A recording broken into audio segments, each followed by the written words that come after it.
सभी मित्रों को मेरा सादर नमस्कार। मित्रों, आज की इस कक्षा में हम प्रसिद्ध महिला कथा लेखिका कृष्णा सोबती के बारे में जानेंगे। कृष्णा सोबती का यह जीवन परिचय हमारी कक्षा 11 की हिंदी की पाठ्य पुस्तक आरोह के गद्य खंड से लिया गया है और ये जो हमारा दूसरा पाठ है उसकी लेखिका है। दूसरा पाठ है हमारा मियाँ नसीरुद्दीन। उन पाठ की ये लेखिका कृष्णा सोबती के जीवन परिचय के बारे में हम जान लेते हैं। कृष्णा सोबती प्रसिद्ध महिला लेखिकाओं में मानी जाती है और महिला कथा लेखिका में अपनी विशिष्ट पहचान रखती हैं। कृष्णा सोबती का जो जन्म है मित्रों, इनका जन्म 18 फरवरी सन 1925 को गुजरात में हुआ था और जो अब पश्चिमी पंजाब जिसको कहते हैं, वर्तमान में यह स्थान पाकिस्तान में है, वहाँ पर इनका जन्म हुआ था और विभाजन के बाद ये भारत में आके बस गई। प्रमुख रचनाएं जो हैं इनकी जिंदगी नामा, दिलो दानिश, ए लड़की, समय सरगम उपन्यास हैं, डार से बिछुड़ी, मित्रों मरजानी, बादलों के घेरे, सूरजमुखी, अंधेरे के, कहानी संग्रह, हम हसमत, शब्दों के आलोक में, ये इनका जो है शब्द चित्र संस्मरण है शब्दों के आलोक में। तो ये हम हसमत हो गया, शब्दों के आलोक हो गया, ये इनके शब्द चित्र और संस्मरण है। और जो हमारा ये पाठ है मियाँ नसीरुद्दीन, ये भी संस्मरण और शब्द चित्र के अंतर्गत आता है, जो कि हम अपने अगले वीडियो में पढ़ेंगे। अभी यहाँ पर हम कृष्णा सोबती जी के जीवन परिचय का अध्ययन कर रहे हैं। प्रमुख जो सम्मान इनको मिले वो हैं साहित्य अकादमी सम्मान, हिंदी अकादमी का शलाका सम्मान और साहित्य अकादमी की 72 सदस्यता सहित अनेक राष्ट्रीय पुरस्कार इन्होंने प्राप्त किए। कृष्णा सोबती की जो शिक्षा हुई वो लाहौर, शिमला और दिल्ली में हुई थी। इनका जो संबंध है दिल्ली प्रशासन के प्रौढ़ जो शिक्षा है उससे भी रहा है।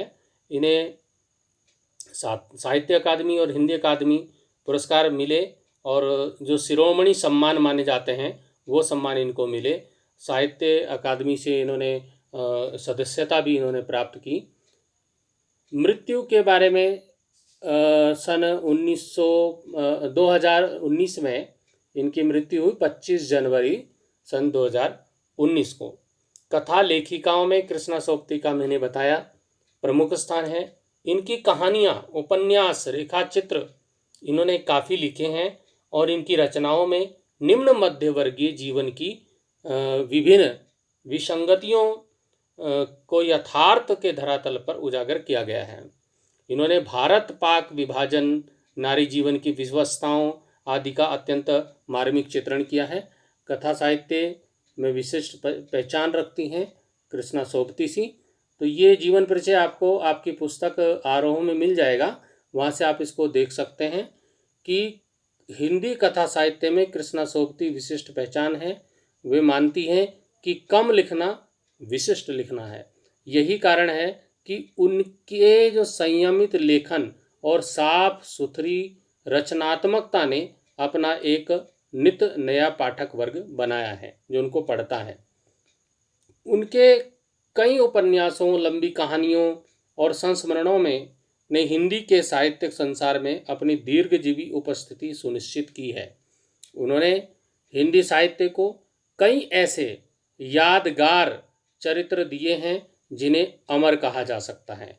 जैसे कि उनके जो यादगार चरित्र हैं इसमें मित्रों, सहानी, हम हसमत, ये जो है बहुत ही यादगार चरित्र इनके हैं। भारत पाकिस्तान पर जिन लेखकों ने हिंदी में कालजयी रचनाएं लिखी हैं, अमर रचनाएं लिखी हैं, उनमें कृष्णा सोबती का नाम पहली कतार में रखा जाएगा।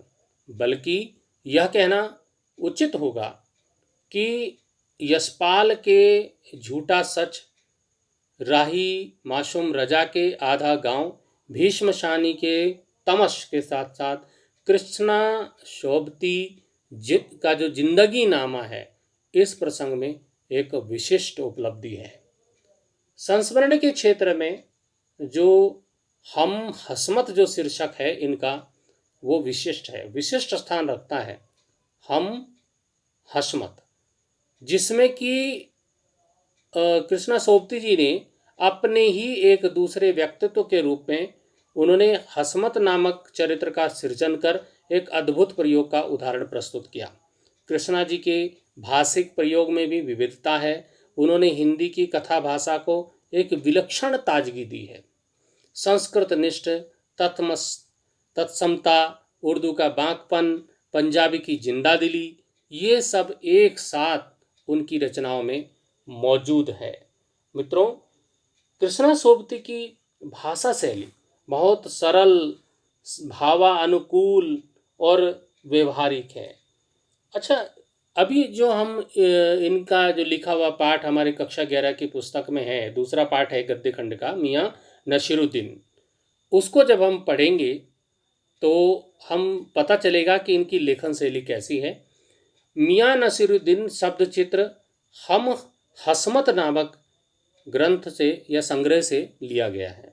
इसमें खानदानी नानबाई, अब नानबाई बोलते हैं रोटी बनाने वाला, रोटी मेकर या रोटी बेचने वाला, उसको नानबाई बोलते हैं। तो खानदानी नानबाई जो था मियाँ नसीरुद्दीन, उसके व्यक्तित्व, उसकी रुचियों, स्वभाव का शब्द चित्र इस पाठ में खींचा गया है। जो ये शब्द चित्र या संस्मरण मान लीजिए, मियाँ नसीरुद्दीन अपने मसीहाई अंदाज से रोटी पकाने की कला और उसमें अपने खानदानी महारत बताते हैं। वे एक ऐसे इंसान का प्रतिनिधित्व करते हैं जो अपने पेशे को कला का दर्जा देते हैं और इस करके सीखने को हुनर मानते हैं। असली हुनर किसको मानते हैं? करके सीखने को मानते हैं। तो मित्रों, ये था हमारा लेखिका परिचय, जीवन परिचय बोल सकते हैं कृष्णा सोबती का। और अब इनके लिखा हुआ जो पाठ है मियाँ नसीरुद्दीन, उसका हम अध्ययन करेंगे अपने अगले वीडियो में। ये वीडियो अभी इतना, यहीं पर हम समाप्ति करते हैं, फिर मिलते हैं अगले वीडियो में। धन्यवाद।